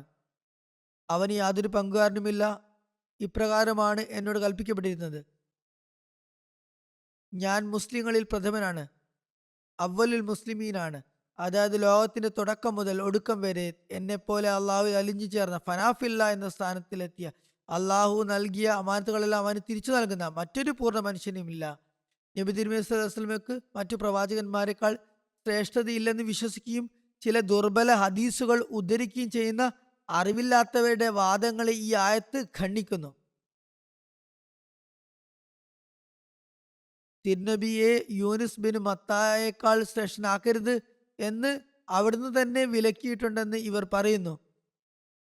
ഇത് നബി തിരുമേനി സല്ലല്ലാഹു അലൈഹി വസല്ലമയുടെ സ്വഭാവമായിരുന്ന വിനയത്തിന്റെ ഭാഗമായി പറഞ്ഞതാണെന്ന് ഈ അറിവില്ലാത്തവർ മനസ്സിലാകുന്നില്ല. ഈ ഹദീസ് സഹി ആണെങ്കിൽ തന്നെ ആ വിനയത്തിന്റെ ഭാഗമായി മാത്രമാണ്. ഏതൊരു കാര്യത്തിനും അതിൻ്റെതായ ഒരു സന്ദർഭവും സാരസ്യവുമുണ്ട്. ഒരു പുണ്യവാൻ തന്റെ കത്തിൽ അള്ളാഹുവിന്റെ ദാസന്മാരിൽ ഏറ്റവും എളിയവൻ, അതായത് അഹ്കർ ഇബാദുല്ല എന്ന് കത്തിന്റെ അവസാനത്തിൽ ചേർത്താൽ, വിനീതൻ പോലെ ചേർത്താൽ, അതിനർത്ഥം അദ്ദേഹം ലോകത്തിലെ സകല പാപികളെക്കാളും വിഗ്രഹാരാധനകളെക്കാളും മോശപ്പെട്ടവനാണെന്നല്ല. അദ്ദേഹത്തിന്റെ വിനയത്തെ അപ്രകാരം തെറ്റായി വ്യാഖ്യാനിക്കുന്നത് വലിയ വിഡ്ഢിത്തരമാണ്. അള്ളാഹു നബി തിരുമേനി സല്ലല്ലാഹു അലൈഹി വസല്ലമയെ അവ്വലുൽ മുസ്ലിമീൻ എന്നും എല്ലാ അനുസരണയുള്ളവരുടെയും നേതാവ് എന്നും വിളിക്കുമ്പോൾ, അമാനത്തുകൾ ഏറ്റവും ആദ്യം തിരിച്ചു നൽകിയ വ്യക്തിയെ അവിടുത്തെ പ്രഖ്യാപിക്കുമ്പോൾ, ഖുർആൻ വിശ്വസിക്കുന്ന ഒരാൾക്ക് അവിടുത്തെ ഉന്നതമായ പദവിയെക്കുറിച്ച് തർക്കിക്കാൻ എവിടെയാണ് ഇടമുള്ളത്? എന്ത് സംഗതമാണുള്ളത്? ഇസ്ലാമിന് പല പദവികൾ നൽകിയിട്ടുള്ളതിൽ വെച്ച് ഏറ്റവും ഉന്നതമായ പദവി അള്ളാഹു നബി തിരുമേനി സല്ലല്ലാഹു അലൈഹി വസല്ലമയുടെ പ്രകൃതത്തിനാണ്, ഫിത്രത്തിനാണ് നൽകിയിട്ടുള്ളത്. തുടർന്ന് ഓതപ്പെട്ട ആയത്തുകളുടെ ബാക്കി അർത്ഥം ഇപ്രകാരമാണ്. അള്ളാഹു തൻ്റെ റസൂലിനോട് പറയുന്നു, അവരോട് പറയുക, എൻ്റെ മാർഗമാണ് നേരായ മാർഗം, അതിനാൽ നിങ്ങൾ അതിനെ പിന്തുടരുക. നിങ്ങളെ ദൈവത്തിൽ നിന്നും അകറ്റുന്ന മറ്റു വഴികളിലൂടെ നിങ്ങൾ സഞ്ചരിക്കരുത്. അവരോട് പറയുക, നിങ്ങൾ അള്ളാഹുവിനെ സ്നേഹിക്കുന്നുണ്ടെങ്കിൽ വരിക, എന്നെ പിന്തുടരുക. അതായത് ഇസ്ലാമിൻ്റെ യഥാർത്ഥ സത്ത ഉൾക്കൊള്ളുന്ന എൻ്റെ പാതയിലൂടെ നിങ്ങളും സഞ്ചരിക്കുകയാണെങ്കിൽ അള്ളാഹു നിങ്ങളെയും സ്നേഹിക്കുന്നതാണ്, നിങ്ങളുടെ പാപങ്ങൾ അവൻ പുറത്തു തരുന്നതാണ്. അവരോട് പറയുക, ഇതാണ് എൻ്റെ മാർഗം, എൻ്റെ അസ്തിത്വം മുഴുവൻ അള്ളാഹുവിന് സമർപ്പിക്കാനാണ് എന്നോട് കൽപ്പിക്കപ്പെട്ടിരിക്കുന്നത്. അഖില ലോക രക്ഷിതാവായ അള്ളാഹുവിനായി തന്നെ തന്നെ നിസ്വാർത്ഥമാക്കുക. അവൻ റബ്ബുൽ ആലമീൻ, ലോക രക്ഷിതാവായതുപോലെ അവനിൽ ലയിച്ചുകൊണ്ട് ഞാൻ ഖാദിമുൽ ആലമീൻ, ലോകത്തിൻ്റെ സേവകനായി മാറണം. പൂർണ്ണമായും അവൻ്റെതും അവൻ്റെ മാർഗത്തിൻ്റെതുമായി തീരണം. അതിനാൽ എൻ്റെ അസ്തിത്വവും എനിക്കുള്ളതെല്ലാം ഞാൻ അള്ളാഹുവിനായി നൽകി കഴിഞ്ഞു. ഇപ്പോൾ എൻ്റെതായി തന്നെ ഒന്നും അവശേഷിക്കുന്നില്ല, എനിക്കുള്ളതെല്ലാം അവൻ്റെതാണ്. നബി തിരുമേനി സല്ലല്ലാഹു അലൈഹി വസല്ലമയുടെ പദവിയെയും സ്ഥാന മഹാത്മ്യത്തെയും കുറിച്ചുള്ള ഉന്നതമായ ഇത്തരമൊരു ഉൾക്കാഴ്ചയാണ് അള്ളാഹു ഹസ്രത്ത് മസീഹ് മൗഊദ് അലൈഹി സ്വലാത്തു വസ്സലാമിന് നൽകിയത്. അവിടുന്ന് ഇത് നമുക്കായും വിവരിച്ചു തന്നു. എന്നിട്ടും നമ്മുടെ ശത്രുക്കൾ പറയുന്നത് നാം നബി തിരുമേനി സല്ലല്ലാഹു അലൈഹി വസല്ലമയെ നിന്ദിക്കുന്നുവെന്നും ഹസ്രത്ത് മസീഹ് മൗഊദ് അലൈഹി സ്വലാമിന് കൂടുതൽ സ്ഥാനം നൽകുന്നുവെന്നുമാണ്. നൗസുബില്ല. അള്ളാഹുവിൽ അഭയം. അള്ളാഹു അവരുടെ തിന്മകളിൽ നിന്നും ഓരോ അഹമ്മദിയും കാത്തുരക്ഷിക്കട്ടെ. ഹസ്രത്ത് മസീഹ് ഇസ്ലാം ഒരിടത്ത് പ്രകാരം വിവരിക്കുന്നു, ഞാൻ എപ്പോഴും അത്ഭുത ദൃഷ്ടികളോടെയാണ് നോക്കിക്കാണുന്നത്. മുഹമ്മദ് എന്നുപേരുള്ള ഈ അറബി പ്രവാചകൻ 1000 സലാത്തും സലാമും അവിടുത്തെ മേൽ വർഷിക്കുമാറാകട്ടെ. എത്രമേൽ ഉത്കൃഷ്ട പദവിയാർന്ന നബിയാണ്. അവിടുത്തെ ഔന്നത്യത്തിന്റെ അറ്റം കണ്ടെത്തുക സാധ്യം തന്നെ. അവിടുത്തെ ദിവ്യശക്തി പ്രഭാവം കണക്കാക്കുക മനുഷ്യന്റെ കഴിവിൽപ്പെട്ടതല്ല. അഹോ കഷ്ടം, അവിടുത്തെ യഥാർത്ഥ പദവി അത് അർഹിക്കും വിധം അംഗീകരിക്കപ്പെടുമാറായില്ല. ലോകത്തിൽ നിന്നും തികച്ചും അപ്രത്യക്ഷമായി കഴിഞ്ഞിരുന്ന ആ തൗഹീദ് അഥവാ ഏകദൈവ വിശ്വാസം വീണ്ടും വീണ്ടും ഈ ലോകത്ത് തിരിച്ചു കൊണ്ടുവന്ന വീരാത്മാവ് അവിടുന്നത്രേ, ആ ഫയൽവാൻ അവിടുന്നത്രേ. അവിടുന്ന് ദൈവത്തോട് അങ്ങേയറ്റത്തെ സ്നേഹം പുലർത്തി. മനുഷ്യകുലത്തോടുള്ള സഹാനുഭൂതിയിൽ അദ്ദേഹം ആത്മാർപ്പണം ചെയ്തു. മുമ്പുള്ളവരും പിമ്പുള്ളവരുമായ സകല പ്രവാചകന്മാരെക്കാളും ശ്രേഷ്ഠത്വം അള്ളാഹു അദ്ദേഹത്തിന് നൽകുകയും അദ്ദേഹത്തിന്റെ ആഗ്രഹങ്ങൾ അദ്ദേഹത്തിന്റെ ജീവിതത്തിൽ അദ്ദേഹത്തിന് സാധിപ്പിച്ചു കൊടുക്കുകയും മുറാദുകൾ പൂർത്തിയാക്കുകയും ചെയ്തു. അവിടുന്ന് മാത്രമാണ് എല്ലാ അനുഗ്രഹങ്ങളുടെയും ഉറവിടം. അവിടുത്തെ അനുഗ്രഹം അംഗീകരിക്കാതെ വല്ല ശ്രേഷ്ഠനും അവകാശപ്പെടുന്നവർ മനുഷ്യനല്ല, മറിച്ച് പിശാചിന്റെ സന്തതിയാണ്. കാരണം എല്ലാ ശ്രേഷ്ഠതകളുടെയും താക്കോലും ജ്ഞാനത്തിന്റെ എല്ലാ നിധികളും അവിടുത്തേക്കാണ് നൽകപ്പെട്ടിരിക്കുന്നത്. അവിടുന്ന് വഴി അത് ലഭിക്കാത്തവൻ ശാശ്വതമായ നഷ്ടത്തിലാണ്. നാം ആരാണ്? നമ്മുടെ യാഥാർത്ഥ്യം എന്താണ്? യഥാർത്ഥ തൗഹീദ് ഈ നബിയിലൂടെയാണ് നമുക്ക് ലഭിച്ചതെന്ന് നാം സമ്മതിക്കുന്നില്ലെങ്കിൽ നാം നന്ദി കെട്ടവരായിത്തീരും. ജീവിക്കുന്ന ദൈവത്തെക്കുറിച്ചുള്ള അറിവ് ഈ പൂർണ്ണ നബിയിലൂടെയും അവിടുത്തെ പ്രകാശത്തിലൂടെയുമാണ് നമുക്ക് ലഭിച്ചത്. ദൈവത്തിന്റെ മുഖം ദർശിക്കാൻ സാധിക്കുന്ന വിധത്തിലുള്ള അള്ളാഹുവിന്റെ സംസാരത്തിനും അഭിസംബോധനയ്ക്കും അർഹരായതും ഈ മഹാനായ നബിയിലൂടെയാണ്. ഹിദായത്തിന്റെ അഥവാ സന്മാർഗത്തിന്റെ ആ സൂര്യന്റെ കിരണങ്ങൾ വെയിൽ പോലെ നമ്മുടെ മേൽ വന്നു പതിക്കുന്നു. അതിന് അഭിമുഖമായി നിൽക്കുന്നിടത്തോളം കാലം മാത്രമേ നമുക്ക് പ്രകാശിതരായിരിക്കാൻ സാധിക്കുകയുള്ളൂ. നബി തിരുമേനി സല്ലല്ലാഹു അലൈഹി വസല്ലമയിൽ വിശ്വസിക്കാത്തവരോ അല്ലെങ്കിൽ മതപരിത്യാഗിയായവരോ തൗഹീദിൽ ഉറച്ചു നിൽക്കുകയും അള്ളാഹുവിനെ ഏകനായി കാണുകയും ചെയ്താൽ അവർക്ക് രക്ഷ ലഭിക്കുമെന്നും നബിയിൽ വിശ്വസിക്കാത്തത് അവർക്ക് ദോഷം ചെയ്യില്ലെന്നും കരുതുന്നവർ യഥാർത്ഥത്തിൽ തൗഹീദിന്റെ യാഥാർത്ഥ്യം അറിയാത്തവരാണ്. കേവലം ഏകനാണെന്ന് വിശ്വസിച്ചതുകൊണ്ട് മാത്രം രക്ഷ ലഭിക്കുകയില്ല, മറിച്ച് രക്ഷ എന്നത് രണ്ട് കാര്യങ്ങളെ ആശ്രയിച്ചിരിക്കുന്നു. ഒന്ന്, പൂർണ്ണമായ ഉറപ്പോടെ അള്ളാഹുവിന്റെ അസ്തിത്വത്തിലും ഏകത്വത്തിലും വിശ്വസിക്കുക. രണ്ട്, അള്ളാഹുവിനോടുള്ള പൂർണ്ണമായ സ്നേഹം ഹൃദയത്തിൽ കുടികൊള്ളുക.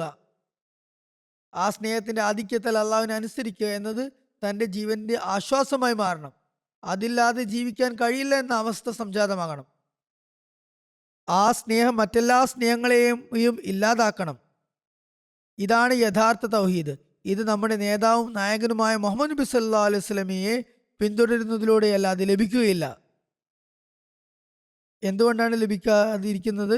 അതിന്റെ മറുപടി ഇപ്രകാരമാണ്: അള്ളാഹുവിന്റെ സത്ത എന്നത് അതിഗൂഢവും ഇന്ദ്രിയങ്ങൾക്കപ്പുറവുമാണ്, അതീന്ദ്രിയവുമാണ്. മനുഷ്യബുദ്ധിക്ക് സ്വന്തം നിലയിൽ അത് കണ്ടെത്താൻ കഴിയില്ല. അള്ളാഹുവിന്റെ അസ്തിത്വത്തിന് പൂർണ്ണമായ തെളിവ് നൽകാൻ യുക്തിക്ക്, ബുദ്ധിക്ക് സാധ്യമല്ല. യുക്തിപരമായ പ്രമാണങ്ങൾക്ക് അതിന് കഴിവില്ല. കാരണം ബുദ്ധിയുടെ പരിധി എന്നത് ഈ ലോകത്തിലെ നിർമ്മാണങ്ങൾ കണ്ട് ഒരു നിർമ്മാതാവ് ആവശ്യമാണെന്ന് തിരിച്ചറിയുക എന്നത് മാത്രമാണ്. എന്നാൽ ഒരു ആവശ്യകത അനുഭവപ്പെടുക എന്നതും നാം അംഗീകരിച്ച ആ ദൈവം യഥാർത്ഥത്തിൽ നിലവിലുണ്ട് എന്ന് ഐനുൽ യഖീന്റെ, ദൃശ്യജ്ഞാനത്തിന്റെ, നേരിട്ട് കണ്ടുറപ്പിക്കുന്നതിന്റെ തലത്തിൽ തിരിച്ചറിയുക എന്നതും രണ്ട് കാര്യങ്ങളാണ്. ബുദ്ധിയിലൂടെ ദൈവമുണ്ടെന്ന് മനസ്സിലാക്കാം, എന്നാൽ പലരും പറയുന്നത് പോലെ ആരാണ് അവൻ എന്നും അവർക്ക് മനസ്സിലാക്കാൻ കഴിയില്ല. ബുദ്ധിയുടെ വഴി അപൂർണവും സംശയാസ്പദവുമാണെന്നതിനാൽ ഒരു തത്വചിന്തകനും കേവലം ബുദ്ധിയിലൂടെ ദൈവത്തെ തിരിച്ചറിയാൻ കഴിയില്ല. മറിച്ച് ബുദ്ധിയിലൂടെ മാത്രമേ ദൈവത്തെ കണ്ടെത്താൻ ശ്രമിക്കുന്ന മിക്കവരും അവസാനം നിരീശ്വരവാദികളായി മാറുന്നു.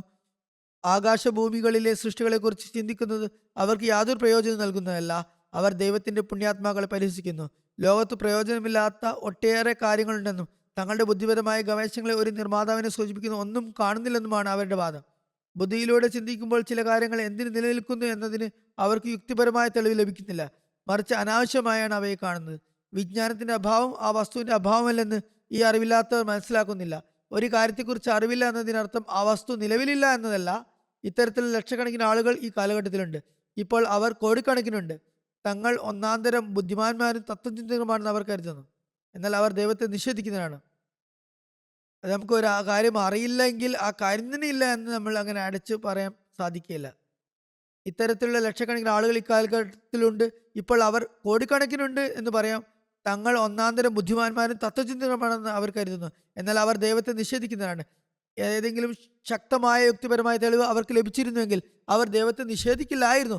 അള്ളാഹുവിന്റെ അസ്തിത്വത്തെക്കുറിച്ചുള്ള ഉറപ്പുള്ള യുക്തിപരമായ തെളിവ് അവർക്ക് ലഭിച്ചിരുന്നില്ല എന്നുവെങ്കിൽ ഇത്ര ലജ്ജയില്ലാതെ അവർ ദൈവത്തെ പരിഹസിക്കില്ലായിരുന്നു. അതിനാൽ തത്വചിന്തകരുടെ കപ്പലിൽ കയറി ആർക്കും ആ സംശയങ്ങളുടെ കൊടുങ്കാറ്റിൽ നിന്ന് രക്ഷപ്പെടാൻ കഴിയില്ല. നിങ്ങൾ തത്വചിന്തകർക്കൊപ്പം ഇരിക്കുകയും അവരുടെ ചിന്താഗതി പിന്തുടരുകയും ചെയ്താൽ നിങ്ങൾക്ക് സംശയങ്ങളിൽ നിന്ന് മുക്തി നേടാൻ കഴിയില്ല. ദൈവനിഷേധികളായ തത്വചിന്തകരുടെ ഹൃദയങ്ങളിൽ സംശയങ്ങളുടെ ഒരു വലിയ പ്രവാഹമുണ്ട്, ഒരു കുത്തൊഴുക്കുണ്ട്.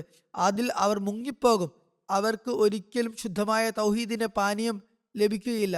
അതിനാൽ നബി തിരുമേനി സല്ലല്ലാഹു അലൈഹി വസല്ലം എന്ന മധ്യവർത്തിയില്ലാതെ തൗഹീദ് ലഭിക്കുമെന്ന് മനുഷ്യൻ രക്ഷപ്പെടാൻ കഴിയുമെന്നും കരുതുന്നത് എത്രത്തോളം അസംബന്ധവും ദുർഗന്ധപൂർണവുമായ ചിന്തയാണെന്ന് ആലോചിച്ച് നോക്കുക.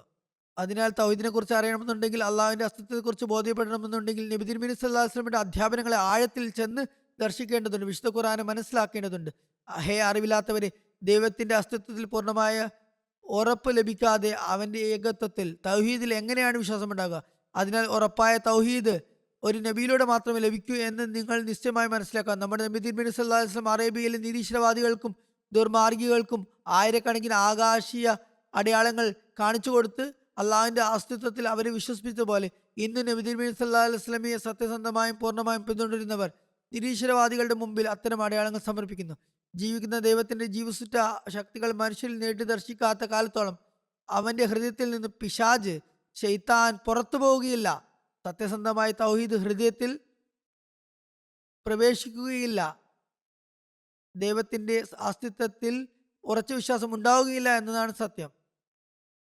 ഈ പരിശുദ്ധവും പരിപൂർണവുമായ തൗഹീദ് നബി തിരുമേനി സല്ലല്ലാഹു അലൈഹി വസല്ലമയോട് മാത്രമേ ലഭിക്കൂ. ഈ കാലഘട്ടത്തിൽ ഹസ്രത്ത് മസീഹ് സ്വല്ലല്ലാഹു വസ്സലാമാണ് ഈ അധ്യാപനം വിവരിച്ചു നൽകിയത്. പിന്നീട് അവിടുന്ന് ഇപ്രകാരം പറയുന്നു: ലക്ഷക്കണക്കിനുള്ള മൃതന്മാർ ഏതാനും ദിനങ്ങൾ കൊണ്ട് ജീവനുള്ളവരായി മാറുകയും തലമുറകളായി വഴിപിഴച്ചു പോയവർ ദിവ്യവർണ്ണം സ്വീകരിച്ചവരുമായി രൂപാന്തരപ്പെടുകയും ചെയ്യുക എന്ന അത്ഭുത പ്രതിഭാസം അറേബ്യൻ മരുഭൂമിയിൽ സംഭവിച്ചു. കുരുടന്മാർ കാണുവാൻ തുടങ്ങിയും ഓമകളുടെ നാവുകളിൽ ദിവ്യജ്ഞാനം പ്രവഹിക്കുകയും ചെയ്തു. മുമ്പൊരിക്കലും ഒരു കണ്ണും കണ്ടില്ലാത്തതും ഒരു ചെവിയും കേട്ടില്ലാത്തതുമായ വിപ്ലവമാണ് സംഭവിച്ചത്. ഇതെന്തായിരുന്നു എന്നത് നിങ്ങൾ മനസ്സിലാക്കിയിട്ടുണ്ടോ? ഇതെല്ലാം ഇരുൾമുറ്റി രാത്രികളിൽ അള്ളാഹുവിൽ പൂർണ്ണമായി ലയിച്ച ഒരാൾ ഉയർത്തിയ ഉള്ളുരുകിയ പ്രാർത്ഥനയുടെ ഫലമായിരുന്നു. അത് ലോകത്തെ ശബ്ദായമാനമാക്കി.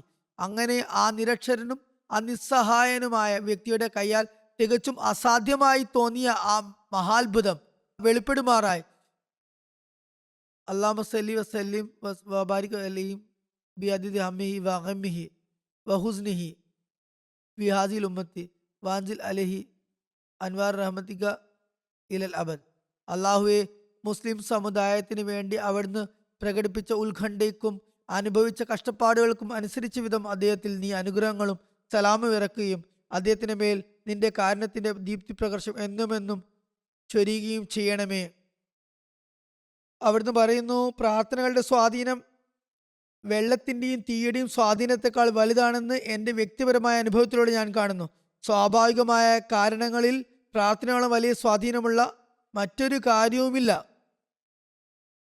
അള്ളാഹു നമുക്ക് ഈ പാതയിലൂടെ സഞ്ചരിക്കാനും പ്രാർത്ഥനകൾക്ക് തൗഫീക്ക് നൽകാനും ഉത്തരം ലഭിക്കുന്ന പ്രാർത്ഥനകൾക്കും യഥാർത്ഥ രീതിയിൽ പ്രാർത്ഥിക്കാനും തൗഫീക്ക് നൽകുമാറാകട്ടെ.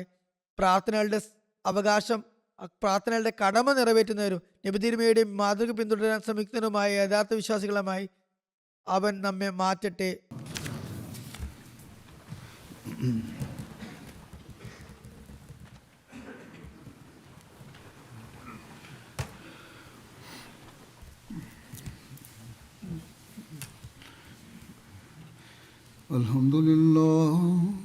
Alhamdulillah nahmaduhu wa nasta'inuhu wa nastaghfiruhu wa nu'minu bihi wa natawakkalu alayhi wa na'udhu billahi min shururi anfusina wa min sayyiati a'malina. Man yahdihillahu fala mudilla lahu ومن يضلل فلا هادي له ونشهد أن لا إله إلا الله ونشهد أن محمدا عبده ورسوله. عباد الله رحمكم الله إن الله يأمر بالعدل والإحسان وإيتاء ذي القربى وينهى عن الفحشاء والمنكر والبغي يعظكم لعلكم تذكرون. اذكروا الله يذكركم وادعوه يستجب لكم ولذكر الله أكبر.